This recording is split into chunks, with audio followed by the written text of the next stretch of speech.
பூஞ்சோலை மாணவர்கள் அனைவருக்கும் வணக்கம். இன்றைக்கி நீதித்துறை சார்ந்து ஒரு முக்கியமான 3 பாக்ஸ் பார்க்க போகிறோம். ஃபஸ்ட்டு பாருங்கள், பட்டியலின சமுதாயத்திலிருந்து ஃபஸ்ட்டு உச்சநீதிமன்ற நீதிபதியாக தேர்ந்தெடுக்கப்பட்டவர் யார் அப்படின்னா KG பாலகிருஷ்ணன். சரிங்களா? இவர் 2000ஆம் ஆண்டு உச்சநீதிமன்ற நீதிபதியாக நியமனம் செய்யப்பட்டிருப்பார். 2007 உச்சநீதிமன்ற தலைமை நீதிபதியாக பதவி உயர்வு இவருக்கு கிடச்சிருக்கும். சரியா? அடுத்து பாருங்கள், ஜனவரி 28 1950 இந்திய உச்சநீதிமன்றம் செயல்பட தொடங்கியது.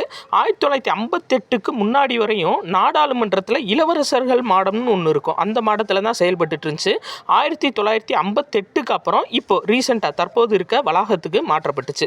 அடுத்து பாருங்கள், சுதந்திர இந்தியாவோட முதல் உச்சநீதிமன்ற தலைமை நீதிபதி யார் அப்படின்னா ஹரிலால் ஜே கனியா.